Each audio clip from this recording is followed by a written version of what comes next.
Dave Weinberg from the Press of Atlantic City. Let's bring him in and get his thoughts on this. Dave, 60+% are nervous about the game tomorrow night. Mark me down for confident. Oh, nice. What are you seeing this week that makes you feel confident? Just the way that they've been talking, acting. I think that was kind of like the last two games have been kind of like a wake-up call. They know that the season is really going to start with they're going to have to win their division games in order to make the playoffs, and they seem pretty focused and determined to not let this thing fester too much longer. And so I'm fairly confident that they're going to pull out a win tomorrow. All right, a lot of talk this week. Running back, Ajayi's done.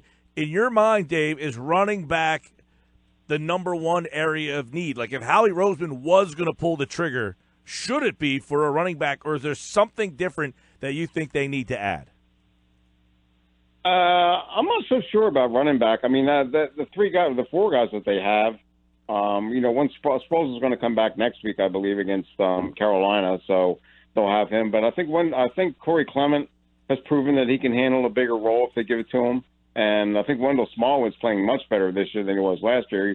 He's healthy for the first time finally. So I don't know that running back was really like a huge need for them. To be honest with you, I guess maybe defensive tackle. Now Ngata's not playing. You got Jernigan on the NFI list. So there's a lack of depth on the inside of the defensive line. They're going to pick up somebody that way, but it's hard to say like if they have like a huge need. Because their starters are pretty well set pretty much everywhere. I know people are going to say Jalen Mills deserves to be benched, but Jim Schwartz has been adamant the last month or so that Mills is starting outside corner, and that's not changing. So I'm not really sure like where they would go if they were going to make a trade.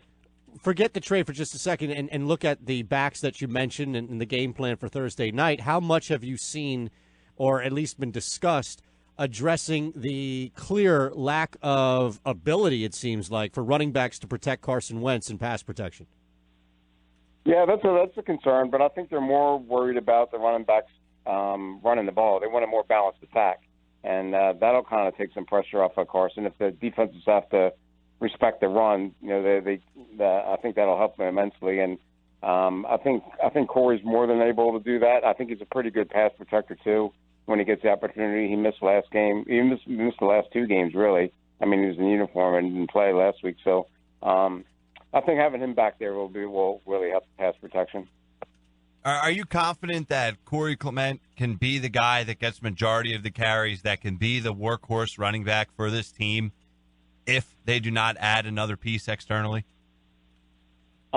Yeah, I do, but they don't really have like a workhorse. They haven't done that. I mean, even last year it was LeGarrette Blount and Jay Ajayi and Corey Clement, and they've had, since LaShawn McCoy left, really they haven't really had like that workhorse guy that they put the running game on his back and make him carry him. So I think Corey I think he's capable of certainly of handling a bigger role.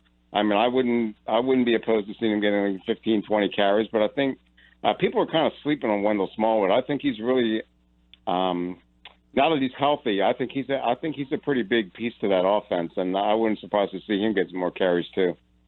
One area where Wendell does struggle is in pass protection, and yeah, he does. That's an area where I guess not having Sproles has kind of been evident here, but.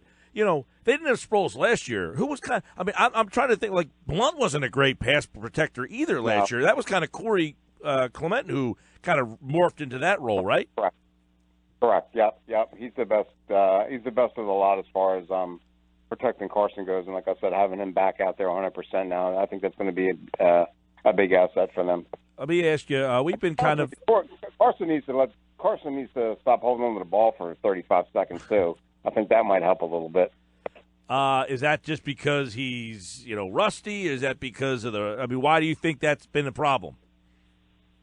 I don't want to say it's a problem. It's just the way that he's so confident in his ability to buy time, to escape pass rushes, to scramble if he needs to. Then I think he sometimes relies on that a little bit too much.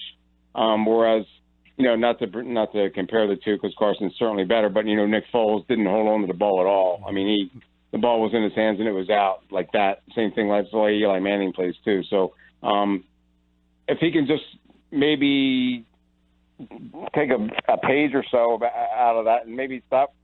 I don't want to say stop because I don't want to restrict the way he plays because he's such a talent. But I think that if he just got rid of the ball a little bit quicker instead of trying to buy so much time, sometimes I think that might help. But Dave, wouldn't you attribute a lot of that to one, the pass protection, and then two, the play calling, where it's just longer routes? When Nick Foles is in, they do those quick RPO type style, get the ball out of his hand quickly. With Wentz, don't you feel like the play calling is set up a little differently?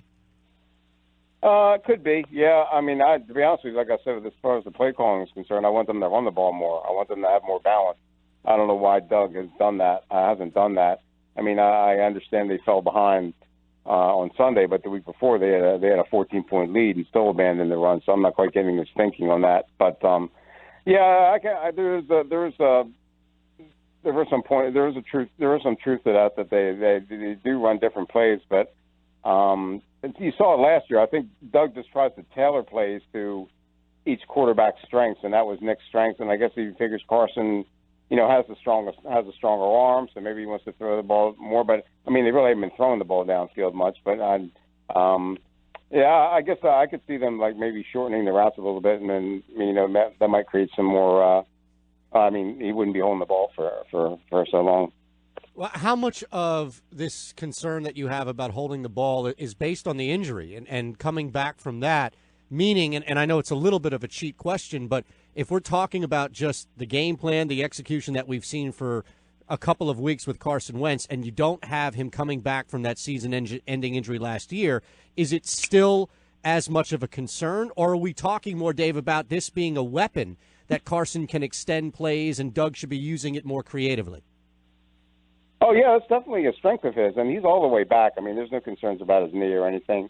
So, yeah, I mean, they should probably incorporate that more. I mean, not even just buying time, but like just, for example, that 3rd and 1 play on Sunday. Why you have a 6'5", 235-pound quarterback. Why isn't he under center, just quarterback sneaking for the first down instead of trying that ridiculous lateral to Josh Adams that lost like 17 yards or whatever. I don't even know what it lost, but right. It didn't work. But anyway, I think they should maybe just do a better job of taking advantage of his strengths. Maybe, the fact that he is mobile and he can pick up the first down when he needed it for an RPO and that kind of stuff. So maybe it's time to incorporate that a little bit with Carson's game too.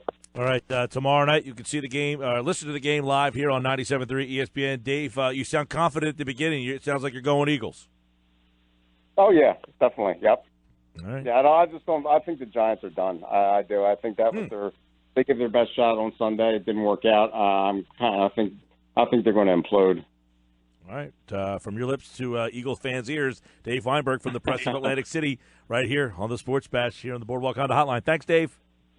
Thanks, All Dave. right, Mike. Thanks a lot.